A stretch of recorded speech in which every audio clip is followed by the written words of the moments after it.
Saudara, kita berikan aplaus sekali lagi untuk anak-anak ini.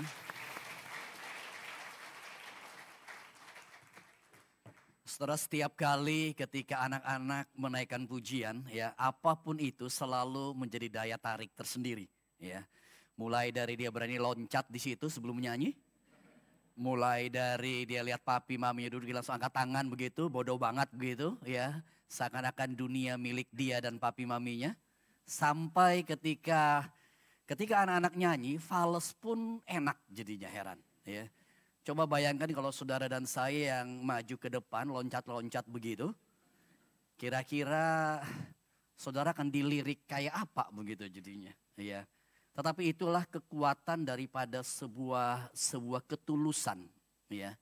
Kekuatan daripada sebuah hati yang sincere. Ya. Kadang-kala sedikit liar memang, ya. Kadang-kala sedikit badung, ya.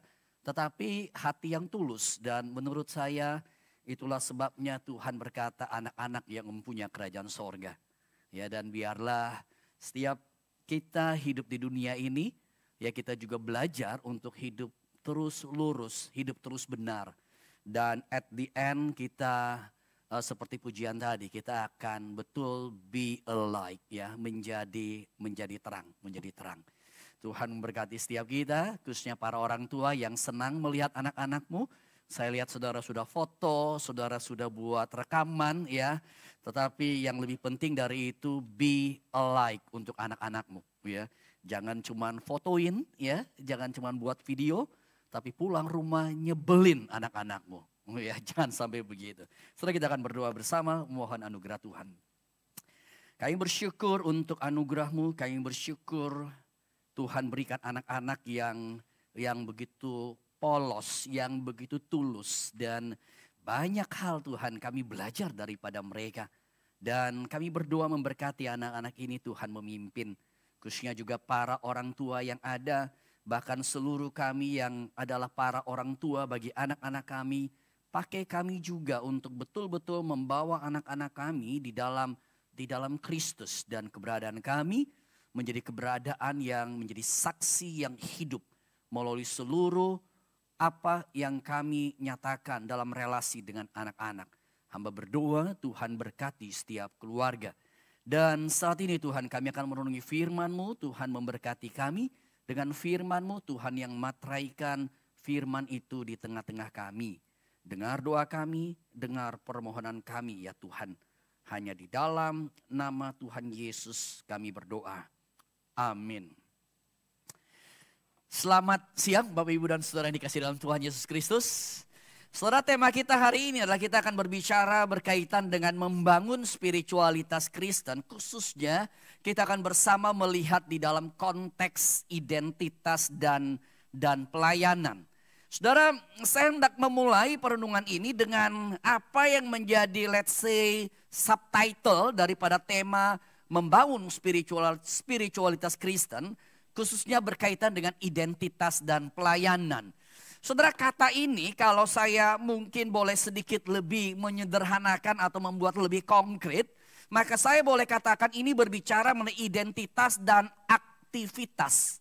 Identitas dan aktivitas, karena bicara mengenai pelayanan itu bicara mengenai activity yang kita lakukan.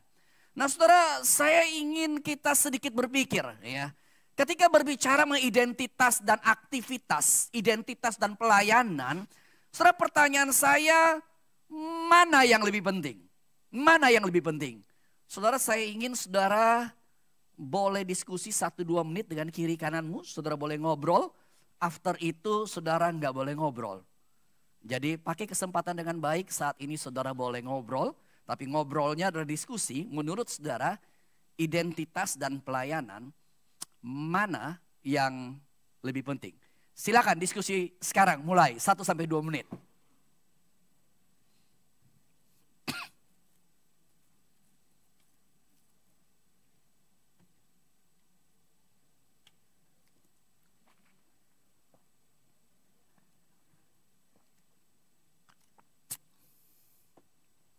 Oke, dan selesai. Saudara nggak boleh ngobrol lagi sekarang. Yang berkata identitas yang lebih penting, angkat tangan. Oke, Yang berkata aktivitas lebih penting, angkat tangan. Oke, yang soal nggak jelas, angkat tangan. Soal jelas kan ya, by the way. Pertanyaan saya kenapa angkat tangan belum banyak begitu loh. Oke, saya ulangi sekali lagi. Saya berharap saudara sedikit berpartisipasi ya. Saya berharap saudara berikan respon. Oke, sekali lagi. Yang berkata identitas paling penting, angkat tangan. Oke. Yang berkata aktivitas yang paling penting, angkat tangan. Masih ada yang belum angkat tangan. Jangan-jangan saudara berkata dua-dua penting begitu jadinya. Ya, iya ada beberapa anggukan kepala ya. Saudara, kalau saudara nggak angkat tangan karena dua-dua penting, thank you. Tapi by the way sebenarnya pertanyaan saya adalah mana yang lebih penting. Ya, berarti harus pilih salah satu, nggak boleh dua-duanya. Tapi it's okay, it's okay. Saudara, ketika bicara mengenai identitas dan aktivitas adalah hal yang sebenarnya kalau kita boleh coba kembangkan, saudara, maka ini berkaitan dengan areal hal-hal yang inside atau hal yang outside. Inside bicara mengenai identitas, outside adalah areal aktivitas tadi. Atau mungkin kita juga boleh katakan ini berkaitan dengan being and becoming. Being berkaitan dengan esensi dasar seseorang dan becoming berkaitan dengan apa yang kemudian dia menjadi sesuatu atau dia melakukan sesuatu. Saudara, inside, outside, being, becoming adalah hal yang boleh kita paralelkan dengan identitas dan aktivitas. Saudara, dan kalau kita coba untuk memilih, dan tadi survei kecil-kecilan tadi menunjukkan satu fakta bahwa kebanyakan saudara dan basically hal yang sangat tepat sekali bahwa hal yang inside, hal yang identitas, kalau kita perlu memilih itu menjadi bagian yang lebih penting. Aktivitas tentu saja penting, pelayanan tentu saja penting. Saudara, tetapi kalau kita harus memilih di antara dua ini, maka identitas menjadi bagian yang jauh lebih penting. Saudara, dan sebenarnya gambaran ini adalah gambaran yang kalau saya boleh ibaratkan, gambaran yang boleh kita ibaratkan seperti pohon di mana ada bagian atasnya entah daun, entah buah dan sebagainya. Dan ada bagian akar. Dan saudara, saya rasa semua kita agree bukan? Meskipun kita nggak makan akar, ya, kita makan buah, ya. Semua kita makan buah. Atau kita makan sayur yang muncul di situ. Tapi semua kita sepakat bukan bahwa akar lebih penting. Karena kalau tidak ada akar nggak mungkin muncul yang namanya buah. Tidak ada akar, tidak mungkin yang namanya ada sayuran yang muncul. Meskipun kita tidak makan akar. Kita tidak makan akar. Tapi by the way ada nggak ya tanaman yang kita makan akar? Ada juga ya. Oh ya betul juga ya. Ada jenis akar yang dimakan juga ternyata begitu. Tapi kebanyakan akar kita nggak makan bukan? Kebanyakan akar kita nggak makan. Tetapi kita tahu dengan jelas bahwa akar menjadi bagian yang terpenting. Nah saudara, berbicara mengenai pohon, bicara mengenai realitas akar tersebut. Saudara, saya teringat apa yang kemudian Yesus tegaskan, tentu saja dia menjadi akar segala-galanya. Dan kalau kita mengingat ada sebuah perikop yang saya ingin kita renungkan lebih lanjut. Dan by the way tadi di KU1 saya baru realize ternyata perikop tersebut menjadi perikop yang minggu lalu saudara juga sudah renungkan. Ya, thanks God khotbah saya agak berbeda dengan minggu lalu. Ya. Sehingga saudara tidak punya alasan untuk tidur mendengar khotbah saya. Ya, karena minggu lalu saudara sudah dengar khotbah. Ya. Ada yang masih ingat khotbah minggu lalu dari mana? Ada yang ingat? Wah, kalau saudara nggak ingat mestinya saya pakai bahan khotbah minggu lalu mestinya begitu. Ya, untuk ingatin kita kembali. Kita melihat dari Yohanes pasal 15. Yohanes pasal 15 ayat 1 sampai 8 saya mengajak kita membaca bertanggapan. Saya membaca ayat ganjil dan saudara membaca ayat yang genap demikian seterusnya hingga ayat yang ke-8. Yohanes pasal 15 ayat yang pertama saya akan bacakan demikian bunyi firman Tuhan. Akulah pokok anggur yang benar dan Bapakulah pengusahanya.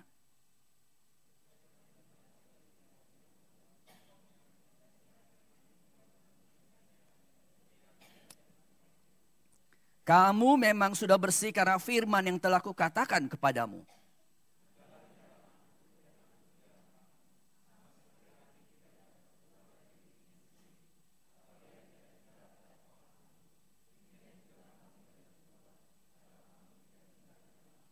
Akulah pokok anggur dan kamulah ranting-rantingnya. Barang siapa tinggal di dalam aku dan aku di dalam dia, ia berbuah banyak. Sebab di luar aku kamu tidak dapat berbuat apa-apa.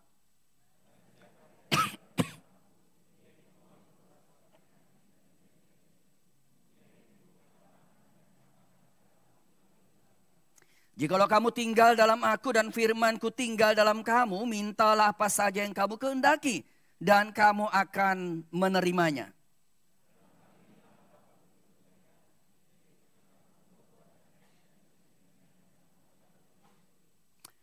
Saudara, ketika berbicara mengenai Yohanes pasal 15 ayat 1 sampai 8, saudara, maka ada satu kata yang menjadi kata kunci daripada perikop ini. Kata itu adalah kata tinggal di dalam. Nah, saudara, kalau saudara perhatikan di dalam 8 ayat ini ada beberapa kali, ada cukup sering Yesus mengulang kembali. Dia memberikan sebuah penegasan, tinggal di dalam, aku di dalam engkau, engkau di dalam aku, Bapa di dalam aku di dalam Bapa. Dan kata tinggal di dalam adalah kata yang Yesus gunakan beberapa kali di sini. Nah, saudara, kalau kemudian kita membaca Alkitab dan kita mendapati ada frase tertentu atau ada kalimat-kalimat tertentu yang diulang beberapa kali, saudara, maka saudara perlu highlight kata itu dengan baik. Itu artinya dalam perikop itu Yesus ingin memberikan sebuah penekanan tertentu. Ada kata kunci tertentu, saudara, dan kata kunci daripada perikop ini adalah kata tinggal di dalam. Saudara, dan kata tinggal di dalam ini adalah kata yang sangat baik ketika kita kaitkan dengan tema hari ini. Bicara mengenai membangun spiritualitas Kristen. Saudara, ketika bicara mengenai spiritual life, ketika bicara mengenai kehidupan rohani, saudara, maka kalau saudara membaca buku-buku berkaitan dengan spirituality, saudara akan dapati abide in him, tinggal di dalam dia, adalah kata yang begitu penting ketika berbicara mengenai spirituality. Saudara, dan khususnya berkaitan dengan subtitle pada hari ini, bicara mengenai identitas dan pelayanan, dan saya akan relasikan kata tinggal di dalam ini dengan realitas identitas dan pelayanan tersebut. Ada areal-areal yang menarik yang sebenarnya kita bisa explore daripada kata tinggal di dalam dan dengan dua kata tersebut. Hal yang pertama yang saya ingin kita explore terlebih dahulu yaitu berkaitan dengan kata identitas. Saudara, ketika kata tinggal di dalam dikaitkan dengan identitas, saudara, ketika dua kata ini disatukan, maka sebenarnya ini menegaskan sebuah realitas sumber daripada identitas kita.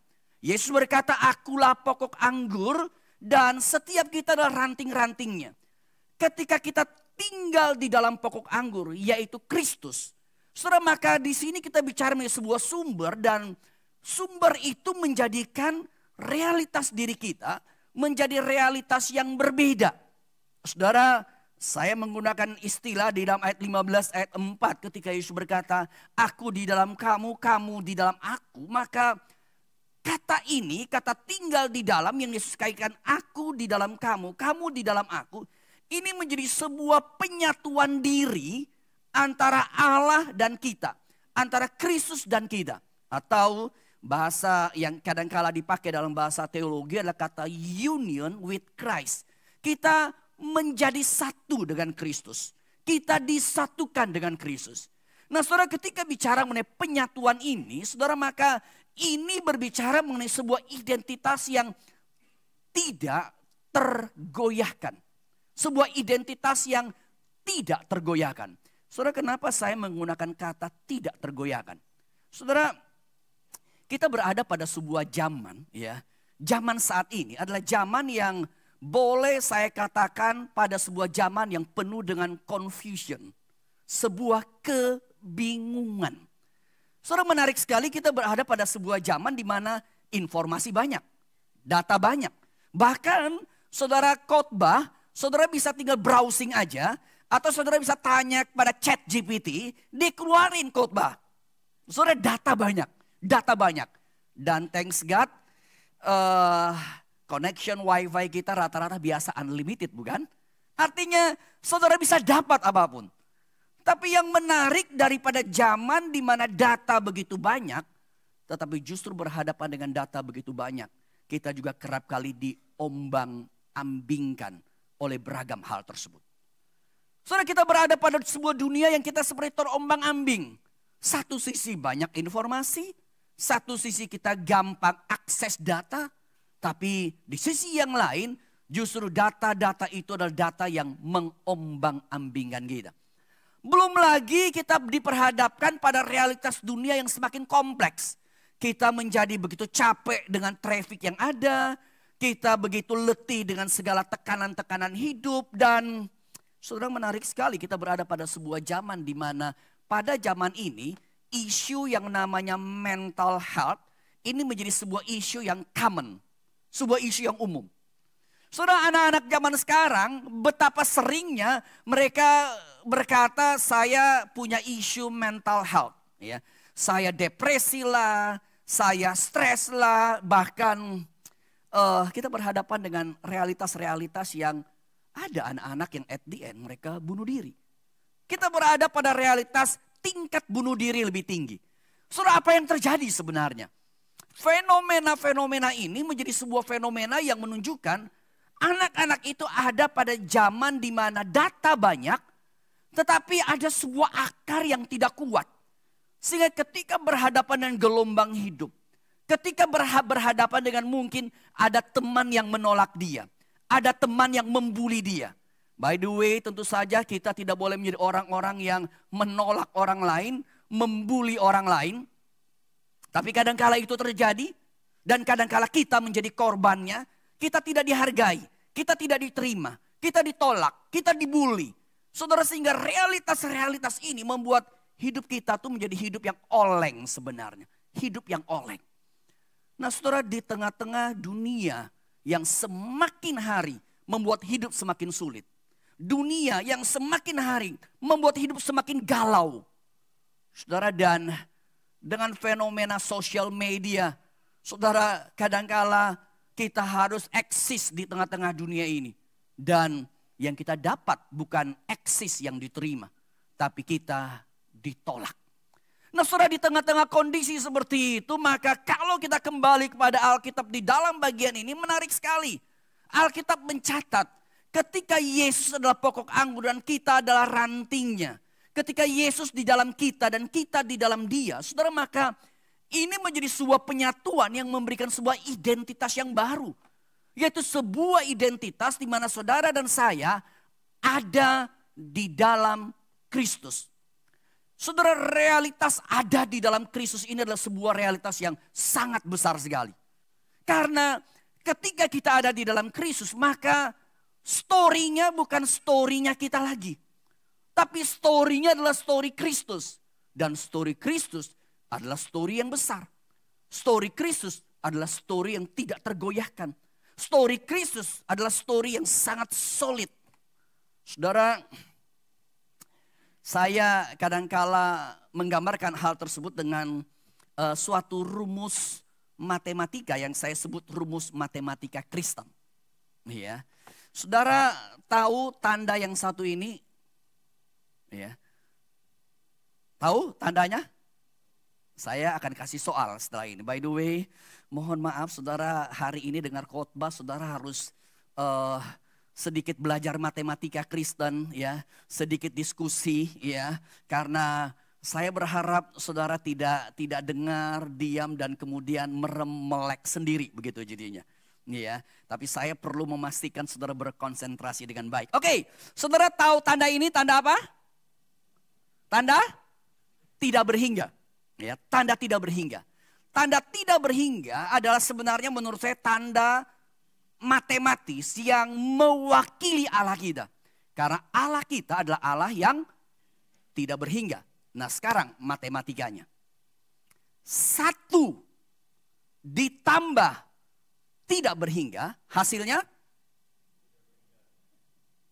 tidak berhingga. Oke, ai bersabar sebentar ya. Jadinya ya. Oke, 1 tambah tidak berhingga, tidak berhingga. 100 ditambah tidak berhingga hasilnya tidak berhingga. 1000 ditambah tidak berhingga hasilnya tidak berhingga. Betul sekali. Saudara, menarik dalam matematika ini. Segala sesuatu ditambah tidak berhingga hasilnya berarti penentunya di mana? Tidak berhingganya. Enggak peduli saudara itu angka 1. Enggak peduli saudara itu angka 100. Enggak peduli saudara itu angka 1000. Tetapi sepanjang ditambah dengan tidak berhingga, apa yang terjadi dengan hidupmu? Tidak berhingga. Tidak berhingga. Nah saudara, ini menjadi sebuah bagian yang menurut saya berita yang luar biasa sekali. Ketika kita bicara mengenai carang yang ada dalam pokok anggur, Yesus yang adalah tidak berhingga. Maka proses penyatuan ini menjadi sebuah proses yang membuat nilai identitas kita adalah identitas tidak berhingga. Saudara, sayangnya dalam hidup ini, kadang-kala saudara berkata, iya Musa, saya tahu Yesus luar biasa. Tapi saya nggak bisa apa-apa loh. So what? Engkau tidak bisa apa-apa. Karena tidak bisa apa-apa, ditambah tidak berhingga, hasilnya berapa? Tidak berhingga. Atau mungkin saudara berkata, Musa, saya bukan saja nggak bisa apa-apa. Kalau saya boleh jujur dalam diri saya itu betul ke gereja. Saya itu betul melayani. Tapi ada dosa-dosa yang tersembunyi yang orang lain gak tahu. Bahkan istri saya gak tahu. Bahkan suami saya gak tahu. Sekarang saya tanya. Anggap saudara minus 100. Bukan 1, bukan 100, bukan 1000. Anggap minus. Karena tadi saudara berkata saudara berdosa bukan? Orang lain tidak tahu. Mungkin istrimu tidak tahu, suamimu tidak tahu, apalagi pendetamu. Pasti kagak tahu.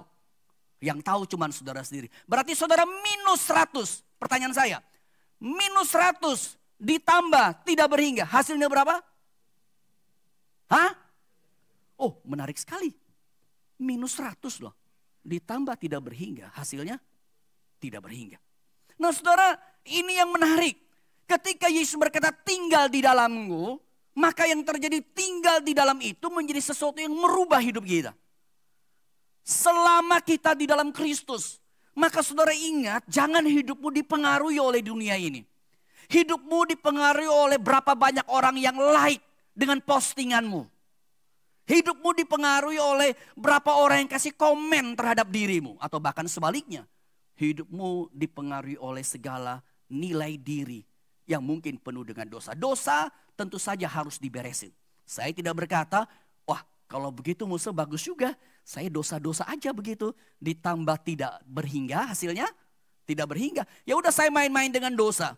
Saudara, kalau saudara main-main dengan dosa. Lalu punya konsep karena ditambah tidak berhingga.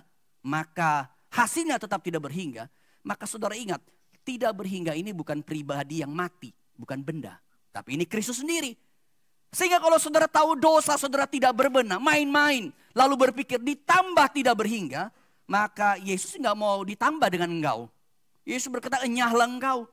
Engkau hanya omong kosong dalam hidupmu. Jadi tetap kita harus growing. Tetapi poin saya adalah nilai diri kita, keberadaan diri kita tidak ditentukan oleh diri kita. Tapi penyatuan dengan Allah itu menjadi titik paling penting. Jadi saudara perhatikan di sini realitas identitas itu menjadi realitas paling penting. Karena kita ada di dalam Kristus. Saudara, dan menurut saya disinilah kisah mengenai pokok anggur yang benar. Sebuah kisah yang membawa hidup kita jangan pernah diombang-ambing oleh apapun itu. Betul kadangkala masalah ada di depan. Betul kadangkala tetap jati diri kita ragu-ragu, kita cemas. Betul kadangkala mungkin karena kita grow up kita. Orang tua tidak menghargai kita. Kita dibandingkan dengan saudara kita, dia lebih pintar, dia lebih cakep, dia lebih capable, saya kurang. Tapi sebagai hamba Tuhan saya harus berkata, nilai hidupmu bukan ditentukan oleh dirimu. Tetapi nilai hidupmu ditentukan oleh Kristus. Sebaliknya setiap kita tidak boleh begitu sombong berpikir bahwa wah ini karena saya loh begitu. Ini karena saya mampu loh begitu. Keliru sekali. Ini bukan karena kita mampu. Tapi karena Kristus di dalam kita. Karena Kristus di dalam kita. Nah saudara, inilah sebuah kebenaran yang saya ingin sampaikan pada setiap saudara. Ketika bicara tinggal di dalam Kristus. Ketika berbicara mengenai identitas kita. Maka tinggal di dalam Kristus memberikan sebuah identitas yang sangat luar biasa bagi dirimu dan diriku. Saudara, tetapi sangat mungkin. Karena menurut saya cukup banyak ya kita di dalam ibadah-ibadah seperti ini. Kita dengar sebuah konsep yang baik. Tapi kadang-kala kita merasa itu konsep yang jauh di sana begitu. Termasuk apa yang saya katakan tadi. Bicara mengenai union with Christ tadi. Oh ini konsep yang luar biasa. Ini prinsip teologi yang baik. Tetapi kalau saya berhenti di sini, saya khawatir banyak di antara kita tuh hanya pikir, oh iya ya teorinya bagus juga begitu loh. Saya ditambah tidak berhingga. Tapi pertanyaannya, so what dengan hidup saya? Nah saudara, disinilah menarik daripada kata tinggal di dalam dengan realitas identitas tadi. Kalau kemudian kita perhatikan, kata tinggal di dalam ini adalah sebuah kata yang bukan saja bicara mengenai union, tapi bicara mengenai sebuah communion. Jadi kalau union itu kita menyatu lalu that's it, selesai. Tapi communion ini bicara mengenai sebuah relasi, sebuah interaksi. Saudara, dan itulah yang menjadi keindahan daripada Yesus pokok anggur dan carang bukan? Saudara, carang itu tidak hanya nempel. Tidak. Carang tidak nempel. Tapi ketika carang ada di pokok anggur tersebut, maka carang itu menyerap, berinteraksi, berelasi, punya keintiman, berhubungan dengan yang namanya pokok anggur tersebut. Nah saudara, disinilah menurut saya problem. Kenapa kita tidak mengalami keberadaan yang tidak berhingga itu? Karena ternyata carang di dalam hidup kita tidak memfasilitasi di dalam sebuah journey daripada keintiman relasi tersebut. Sebuah journey di dalam communion with God. Kita hanya tahu secara teori union with God. Tapi communion with God itu tidak terjadi dalam diri kita. Padahal menurut saya ini yang paling penting. Yang membuat kekuatan union itu menjadi kekuatan yang kita alami. Bukan hanya kita tahu. Saudara berbicara mengenai pokok anggur dan carang. Kalau saudara punya pohon ya, atau saudara punya ya oke lah pohon lah begitu. Saudara, pertanyaan saya begini, kalau kemudian carang itu dipatahin. Lalu saudara ambil lem power glue, oke? Power glue, saudara taruh lemnya, lekatin ke pokok anggur itu. Lekat nggak? Tahan terhadap angin nggak? Hah? Tergantung. Power glue saudara taruh berapa banyak. Jenis power glue aman. Tapi pertanyaan saya bukan tahan terhadap angin. Berbuah nggak? Loh, dia kan lengket. Dia kan nyantol dengan kuat. Angin dia nggak patah. Berbuah nggak? Nggak bisa berbuah. Kenapa? Ya karena dia tidak hidup. Dia tidak menikmati komunion tersebut. Tidak menikmati komunion tersebut. Nah cukup banyak sebenarnya dalam hidup orang Kristen. Saudara ke gereja setiap minggu. Saudara bahkan mungkin melayani ini dan itu. Tapi saudara tidak memiliki sebuah identitas yang hidup dalam Kristus. Kenapa? Karena komunion itu tidak terjadi. Saudara, komunion itu kalau boleh saya gambarkan mungkin boleh digambarkan seperti relasi suami istri. Pertanyaannya adalah, tentu saja relasi suami istri ada jatuh bangun tentu saja. Tapi pertanyaannya adalah di dalam proses perjalanan relasi suami istri tersebut. Kalau ditanya ingredients yang paling esensial, komponen yang paling penting dalam relasi suami istri. Kalau saudara harus memilih, komponen apa? Komponen apa? Kasih. Sebuah pemilihan yang menurut saya sangat tepat. Sangat tepat. Karena kasih ini menjadi sebuah komponen yang membuat beragam relasi. Saudara, dalam relasi itu menarik bukan? Bahkan saking menariknya saya, cuman ini bukan data statistik ya, ini bukan data statistik.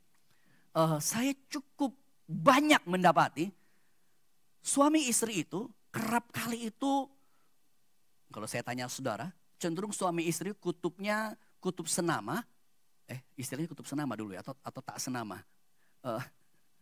Kutub yang sejenis maksud saya. Sorry, kadang-kala istilah saya mungkin istilah agak jadul begitu ya. Maksudnya positif-positif atau positif dan negatif. Cenderungnya mirip atau cenderungnya berbeda biasanya suami istri. Menarik sekali bukan? Ya, cenderung berbeda. Suami yang cerewet banget dapat istri yang pendiam. Istri yang bukan bawel sih ya, ngomong banyak, dapat suaminya pendiam. Agak jarang tuh saya ketemu suami ngomong banyak, istri juga ngomong banyak ya. Karena kalau seperti itu perang dunia ketiga akan terjadi begitu jadinya ya. Saudara, menarik sekali. Dalam relasi manusia kita tuh kerap kali punya relasi yang berbeda. Relasi yang berbeda. Dan berhadapan dengan relasi yang berbeda, apa yang menjadi kekuatannya? Apa yang bisa menyatukannya? Saudara, di dalam dinamika itu hanya menjadi menarik kalau apa? Realitas kasih itu ada. Saudara, itulah sebabnya kalau kita perhatikan Yohanes 15 ayat 1 dan 8. Maka ayat selanjutnya, ayat 9 dan seterusnya, kalau saudara perhatikan Alkitab, LAI memberikan judul perintah saling mengasihi. Perintah saling mengasihi. Jadi kasih itu menjadi kasih yang ada dalam relasi tersebut. Saudara, dan menurut saya kasih dalam relasi itu membuat menarik ya. Kadangkala ada orang yang perfeksionis banget ya. Ketika di pelayanan atau dalam relasi suami istri misalnya, yang satu perfeksionis, yang satunya cincai banget. Ya. Sehingga kalau perfeksionis dia pelayanan misalnya, wah pokoknya harus sempurna. Dan dia berkata, ingat, kita pelayanan harus memberikan yang sempurna, yang terbaik bagi Allah. Allah satu-satunya pribadi yang harus dapat kesempurnaan tersebut. Tapi cilakanya dia satu tim pelayanan dengan orang yang cincai banget. Yang cincai banget, Allah kita adalah Allah yang penuh kasih. Cincai pun Allah terima. Ya kan, dia ngomong begitu. Pertanyaan saya, yang mana yang benar? Yang perfeksionis atau yang cincai? Yang jawab cincai pasti orang cincai. Kecenderungannya. Ada yang mau jawab lagi? Saudara, perhatikan di sini. Ya, yang mana yang benar? Perfeksionis atau cincai? Jawabannya, dua-dua benar. Dua-dua benar. Karena itu yang perfeksionis berkata, harus berikan nilai 10 untuk Allah. Itu benar. Tapi yang cincai berkata, 5 pun gak apa-apa, Allah penuh kasih kok. Gak apa-apa. Ada benarnya juga. Tetapi yang terjadi, kenapa Allah pertemukan dua ini? Supaya 10 yang perfeksionis ditambah 5 yang cincai, 15 dibagi 2 jadinya. Angkanya berapa? 7,5 jadinya begitu. Yang cincai mesti growing. Tetapi yang perfeksionis bersabar sedikit lah begitu. Karena setelah pelayanan setahun, 7,5 ditambah 10 nanti. Iya kan? Karena yang cincai udah jadi 7,5. Yang perfeksionis pasti cenderung 10 tetap. Nah 10 tambah 7,5 bagi 2 hasilnya berapa? Hitung sendiri saudara jadinya. Ya. Tetapi inilah sebenarnya indahnya keintiman. Indahnya relasi. Kalau pelayanan kita tidak mengerti dalam perspektif begini, pelayanannya ribut melulu. Saudara, menarik sekali. Kadangkala gereja itu juga menjadi tempat yang kita pusing jadinya. Ngatur orang pusing, pelayanan pusing, tipe orang begini, tipe orang begitu. Aduh, pusingnya setengah mati. Saudara, dan itulah sebabnya Yesus berkata, tinggal di dalamku. Kalau kita tidak tinggal dalam Kristus, kita frustasi di gereja. Saudara jujur pelayanan di gereja tuh frustasi. Susah gitu. Pelayanan di gereja dengan urusan kerja di kantor lebih gampang mana? Di kantor atau di gereja? Hah? Di kantor lebih gampang. Kalau saudara posisi majelis di kantor, maksud saya bukan majelis ya, direktur lah di kantor, itu kan kira-kira lah ya. Iya kan? Saudara punya bawahan yang datang telat. Saudara bisa ngomong apa? Absensi ya. Jemaat boleh suruh absensi enggak? Hah? Boleh enggak? Lu absensi, lu telat-telat melulu, SP1. Boleh kasih jemaat SP1? SP2. SP3. Pindah. Kita suruh jemaat pindah gereja, cilaka jadinya. Kosong gereja jadinya. Iya kan? Saudara perhatikan di sini, dinamikanya tuh berbeda. Tapi dalam dinamika itulah sebenarnya kalau kita tidak in Christ, kerjaannya akan ribut melulu. Itulah sebabnya kalau saudara perhatikan dalam Yohanes 15 ini, ayat 9 dan 10. Maka Yesus menekankan tinggallah di dalam kasih. Jadi kalau di dalam 15 ayat 1 sampai 8 kata tinggal di dalam, tinggal dalam, tinggal dalam. Identiknya Yesus berkata tinggal dalam aku seperti aku tinggal dalam kamu. Maka sekarang wujud tinggal dalam aku itu apa? Tinggal di dalam kasih. Saudara, dan kehidupan di dalam kasih ini yang harus kita cultivate. Yang harus kita kelola. Yang harus kita tumbuh kembangkan. Kalau hidup kita tidak penuh dengan realitas kasih Allah, kita pelayanan akan frustasi. Bukan hanya pelayanan, hidup pun kita akan capek. Saudara, kan bukankah kita berada pada dunia yang kadang-kala kita letih sebenarnya. Kita capek sebenarnya. Apalagi saudara yang let's say kerja di Jakarta, pagi-pagi besok udah mesti bangun berangkat ke Jakarta kerja. Pulang balik udah capek minta ampun.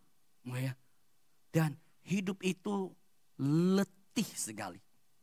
Letih sekali. Saudara, apa kekuatannya? Kekuatannya adalah kalau komunion dengan Kristus itu terus kita pelihara. Ada satu tips yang saya ingin sampaikan pada saudara yang bagi saya pribadi itu membantu menjadi kekuatan, menjadi kesegaran dalam perjalanan hidup saya dan bahkan sebenarnya bukan hanya saya tapi keluarga saya. Jadi saya, semu dan anak ya. Ada satu bagian yang bahkan beberapa hari lalu ketika kami jalan malam di rumah ya keliling kompleks lah begitu. Kami masih sempat ngobrol begitu. Satu hal yang kerap kali mewarnai komunikasi dalam keluarga kami, baik saya sama semu termasuk dengan anak adalah kami itu selalu sering bicara mengenai realitas kasih Allah di dalam hidup ini. Dengan anak kami punya satu anak, sekarang udah lumayan gede, 21 tahun, Caca namanya. Saudara, saya kerap kali ngomong, bahkan dalam saya lupa, belum terlalu lama ini, beberapa bulan ini, saya juga masih sempat ngomong. Dan dia tuh udah sering tahu, tapi saya sering ngomong, kami sering ngomong. Kami selalu ngomong apa? Caca, lu tahu gak? Tuhan tuh sangat sayang kita. Tuhan tuh sangat sayang papi mami, Tuhan tuh sangat sayang lu. Ketika masa lalu kami sering kali cerita gitu. Lu ingat gak peristiwa ini? Ketika bahkan kamu baru lahir, bahkan keberadaan kamu pun itu sudah anugerah. Tuhan sayang kita begitu. Ketika kamu lahir, kamu dikelilingi orang-orang yang jemaat yang mengasihi engkau. Luar biasa hidupmu. Ketika perjalanan hidupmu engkau bisa sekolah, ketika bersama dengan keluarga, kamu lihat papi dalam pelayanan, kamu lihat mami dalam relasi ketika Tuhan sangat baik, sangat baik, sangat baik, sangat baik. Saudara, kami sering kali ngobrol. Saudara, dan saya baru realize satu hal. Di dalam perjalanan itu, tadinya itu tidak kami rencanakan, hanya by natural kami sering ngobrol. Tapi saya baru sadar satu hal, seringnya mengingat kasih Tuhan. Baik pada masa lalu sampai masa ini. Itu tuh membuat hati kita penuh dengan kasih. Masalah ada tentu saja. Kami juga kadangkala berbicara mengenai masalah. Tapi harus saya katakan, kadangkala bicara masalah itu selalu kami endingnya apa? Iya betul susah, tapi ya Tuhan tuh sayang kita loh. Tuhan tuh baik pada kita. Saudara, sehingga meskipun bicara masalah, kita tidak stop dalam masalah. Nah, menurut saya cukup banyak hidup kita, kerjaannya ngomong masalah melulu. Kita tahu teori kasih Tuhan, tapi kita tidak pernah perkatakan. Kita tidak pernah ngobrol. Saudara, coba saudara lakukan ini. Sering-sering bercerita secara konkret, bukan teori. Saudara berkata pada anak tuh, lu lihat gak titik ini? Tuhan tuh sayang. Lu lihat gak titik ini? Tuhan tuh sayang. Lu lihat titik ini? Tuhan tuh sayang. Atau saudara bisa berkata, gila benar. Saya kerap kali ketika ngobrol mengenai kasih sayang Tuhan, saya selalu berkata, gila benar Tuhan ini luar biasa. Gila nih benar. Itu kegilaan yang rohani. Kegilaan yang lain gak rohani, tapi kegilaan itu kegilaan yang baik. Karena kita pikir, gila benar Tuhan kayak begini. Gila benar Tuhan kayak begini. Gila benar Tuhan kayak begini. Saudara, dan itulah arti tinggal di dalam kasih. Saudara, mengapa identitas kita hanya menjadi identitas yang penuh masalah? Karena saudara ke gereja, saudara dengar khotbah, bahkan sebelum selesai khotbah ini, saudara udah punya pusing dulu. Aduh, gua ini selesai gereja mesti begini, mesti begini, mesti begini lagi. Di rumah masih kerjaan masih banyak. Saudara lagi dengar khotbah nih, ya. Aduh, gua masih lupa pekerjaan ini, gua masih lupa ini. Atau saudara pikir ini nanti pulang mau makan di mana begitu, ya. Juga pusing sendiri jadinya. Saudara perhatikan tidak? Hidup hanya dipenuhi dengan pusing. Hidup yang dipenuhi dengan masalah. Hidup hanya lihat masalah melulu. Masalah ada tentu saja. Saya tidak berkata saya tidak ada masalah. Ada masalah. Tapi ketika kami membicarakan masalah, selalu kami berkata, tapi Tuhan baik. Tapi Tuhan sayang kita. Tuhan mengasihi kita. Dan perhatikan di sini. Masalah itu menjadi masalah yang ditutupi dengan realitas kasih tersebut. Berbeda dengan kebanyakan orang Kristen. Saudara datang ke gereja, saudara dengar kasih, tapi kasihmu, konsep mengenai kasih ditutupi dengan masalahmu. Yang harus terjadi adalah masalahmu ditutupi dengan kasih. Story mengenai kasih kita harus sering ngobrol, sering bicarakan, sering ingat. Itulah sebabnya bukan ada pujian, ingat cintanya, ingat kebaikannya, ingat kasihnya. Selalu harus ingat, ingat, ingat. Harus ngomong. Dan disitulah kita tinggal di dalam kasih. Saudara, identitas Allah yang tidak terbatas tadi kita bisa alami. Kalau kita benar tinggal di dalam Dia. Saudara, harus saya katakan, cobalah jalani seperti ini. Mulai hari ini pulang, jangan hanya ngomong masalah. Mulai belajar setiap hari. Ingat kasih Tuhan, hitung berkat Tuhan, ingat kebaikan Dia. Lihat terus, buka mata terus, bicarakan terus. Dan saya percaya, engkau akan mengalami sebuah identitas yang baru. Engkau melihat hidupmu bernilai. Kadangkala orang lain menolak kita, tapi kesadaran Tuhan yang baik. Kadangkala kita disikat orang lain. Kadangkala kita ditelikung orang lain. Tapi kalau kita ada di dalam kasih Kristus, hidup kita bukan hanya hidup yang penuh sakit hati. Hidup kita bukan hanya hidup yang penuh dendam. Kesal ada, tapi kesal itu akan terobati karena melihat Tuhan baik. Tuhan punya rencana.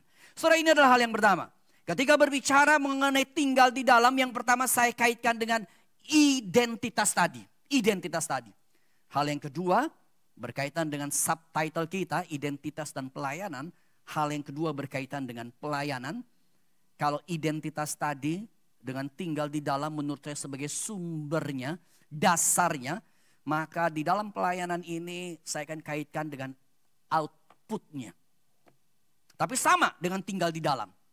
Saudara, menarik ketika kita tinggal di dalam, maka dalam kisah ini, kata ini yang penting. Ketika tinggal di dalam, maka yang akan terjadi, dia akan berbuah banyak. Berbuah banyak. Saudara, saya by the way bukan pakar pertanian, bukan pakar perkebunan, tapi common sense ya, common sense. Semua kita menurut saya punya konsep mengenai dunia pertanaman, dunia perkebunan. Berkaitan dengan hal ini, output berkaitan dengan buah. Saudara, menarik sekali ketika bicara mengenai buah daripada sebuah pohon. Saudara, maka boleh saya katakan semua manusia kepingin buah. Kepingin buah. Tapi menarik dari pohon yang berbuah, setelah pohon itu berbuah, sebenarnya berbuah itu hanya sebagai sebuah akibat dari dia ditanam dengan benar. Dari dia punya akar yang baik, punya surrounding yang baik.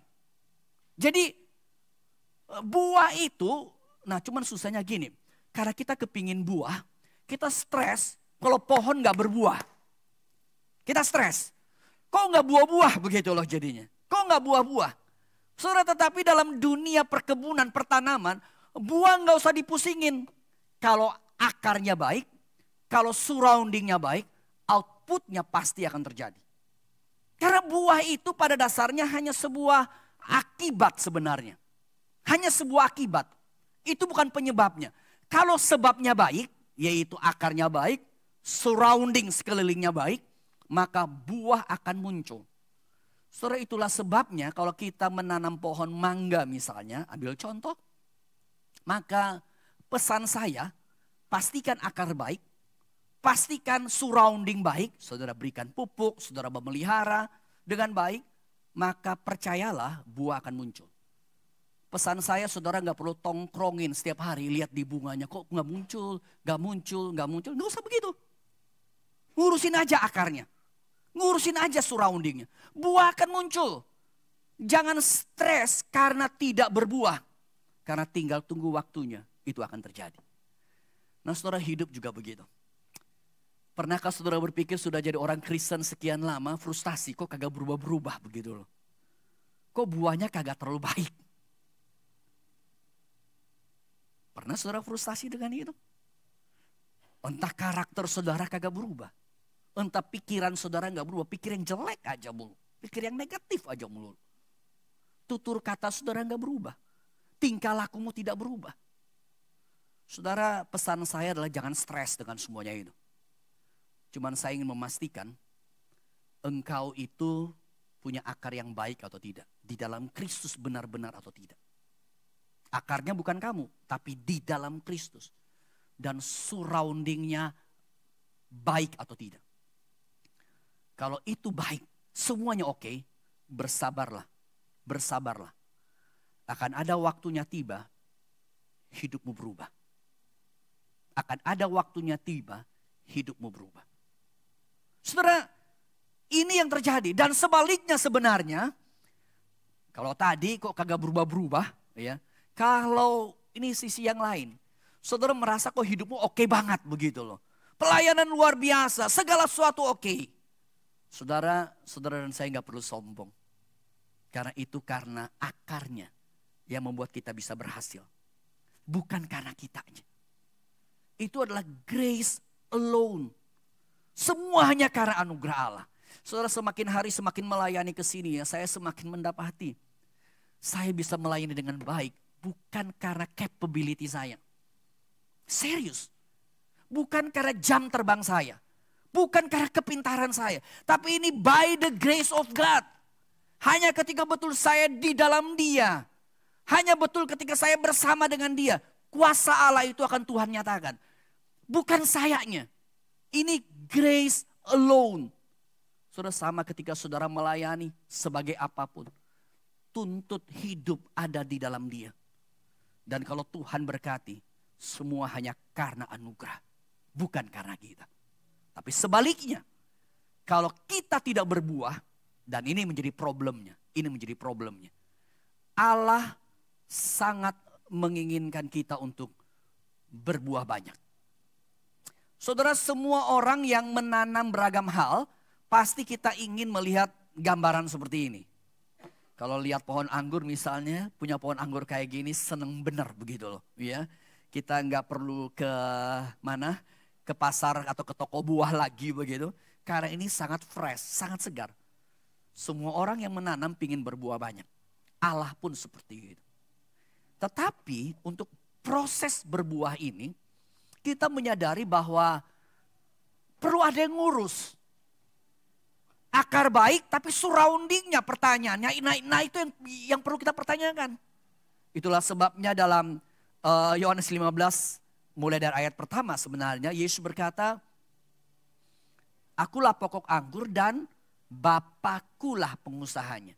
Bapa yang kontrol, Bapa yang merapikan, Bapa yang menjaga tanaman tersebut. Akarnya baik tapi surroundingnya Bapa perlu kontrol. Saudara, dan kontrol tersebut di dalam ayat 2 itu digambarkan dengan kata-kata perlu dipotong, perlu dibersihkan. Saudara, di rumah saya ada di belakang itu ada sebuah pohon itu kayak cemara jarum lah begitu istilahnya. Ya, jadi cemara kayak cemara tapi agak ya sedang lah begitu, ya enggak tinggi-tinggi amat tapi bunganya tuh kayak jarum. Nah, saudara, ya selain saya semua juga begitu, tapi saya kadang-kala merawatnya begitu. Dan berapa waktu terakhir ini, ya dari 2-3 bulan lalu itu, saya mulai lihat mulai agak kuning, ya karena kurang dapat matahari. Saya perhatikan di sini, gambar di sini, ada satu gambar yang penting yaitu pisau tanaman. Ya. Saya potong dia, lalu saya kemudian beri pupuk, ya. Saya beri ada semprotan untuk tanaman lah begitu, dan sekitar mungkin 3 minggu terakhir yang saya potong tersebut mulai numbuh. Dan ijonya tuh keren benar dibanding dengan ijo sebelumnya. Bahkan dengan ijo existing bagian-bagian yang lain yang masih ijo. Wah, saya lihat gitu tuh saya seneng banget begitu. Tapi pertanyaan saya, pohon itu bisa bertumbuh ijo keluar hanya akan terjadi kalau apa? Saya potong. Saya potong. Saudara ingin berbuah banyak? Saudara ingin berbuah banyak? Mau berbuah banyak enggak? Maka betul sekali. Saudara mau dipotong atau enggak? Betul sekali. Allah sebagai pengusaha tanaman berkata, kamu mungkin ada sisi yang aku mau potong. Keinginan dirimu, dosa-dosamu, kenyamananmu, aku perlu potong. Supaya apa? Berbuah. Saudara punya akar yang baik. Tapi kalau akar itu tidak mau dipelihara oleh Bapa, saudara mau ke gereja puluhan tahun pun jangan pernah mimpi berbuah. Karena apa? Saudara cuma dengar hari ini, dengar saat ini, pulang kembali ke surrounding yang sama. Sekelilinginmu penuh dengan kebobrokan hidup. Dan hari ini Tuhan cuma berkata, aku mau potong. Hanya itu caranya. Pelayanan yang baik harus muncul daripada Allah yang coba memotong. Kalau tidak, kita bisa melayani di gereja, outputnya kelihatan baik, outside-nya kelihatan baik. Tapi jujur, di dalam kita berantakan. Mungkin saudara, orang-orang gereja berkata engkau luar biasa. Tapi kalau tanya ke istri suamimu, aduh gue cuman telan ludah aja dah. Kalau boleh dia ke gereja aja terus, jangan pernah pulang. Karena kalau ke gereja kayaknya surga terjadi. Kalau pulang neraka terjadi. Benar itu terjadi. Benar itu terjadi. Belum lagi ribut di gereja yang mestinya di sorga, akhirnya jadi neraka juga di gereja begitu. Kita berantem satu sama lain. Kita nggak lihat satu sama lain. Kita sisi sana sisi sini. Kita tidak mau menggubris satu sama lain. Kita tidak mau bekerja sama satu sama lain. Kenapa? Apakah itu yang Allah inginkan? Apakah itu artinya buah itu? Tuhan berkata no. Mungkin hamba Tuhan akan senang saudara pelayanan. Tapi sesungguhnya Tuhan berkata no. Aku ingin potong hidup. Saudara mau dipotong enggak? Saya tanya lagi. Saudara mau berbuah? Mau dipotong? Kalau saudara ragu-ragu harus saya katakan gak bisa berbuah. Serius. Serius gak bisa berbuah. Kita harus siap berkata, Tuhan memang gak enak. Tapi kalau itu yang Tuhan mau, saya siap dipotong. Saya siap dibersihkan. Saudara, inilah inti daripada spiritualitas tersebut. Kita berbicara mengenai identitas kita, union and communion. Tinggal di dalam Kristus, tinggal di dalam kasih, mengalami kasih itu. Dan akar yang baik itu harus diikuti dengan Bapa yang siap memotong. Siap memotong, siap memotong. Ketika itu terjadi, hidup kita akan punya hidup yang sungguh Tuhan senang. Dan orang lain akan bersuka cita dengan diri kita. Kita berdoa. Tuhan, hamba sungguh bersyukur untuk apa yang boleh kami renungkan. Dan Tuhan, hamba sungguh berdoa. Tuhan, tolong kami agar hidup kami betul-betul kami ada di dalam Engkau. Dan ketika kami benar ada di dalam Engkau, dan Tuhan yang membentuk kami, Engkau yang bersama dengan kami, maka kami juga akan terbuka untuk dibentuk oleh Tuhan. Tuhan, ampuni kami yang mungkin bermain-main dalam hidup ini. Tapi hari ini, ketika firman-Mu berkata, Engkau ingin memotong kami, Engkau ingin membersihkan kami. Meskipun kami tahu tidak mudah, tapi Tuhan, biarlah Tuhan saja yang membentuk. Dan kami percaya, ketika Engkau memotong, Engkau membersihkan, kami akan lebih berbuah lebat. Karena itu Tuhan berkatilah. Berkatilah kami. Dengar doa kami, dengar permohonan kami ya Tuhan. Hanya di dalam nama Tuhan Yesus kami berdoa. Amin.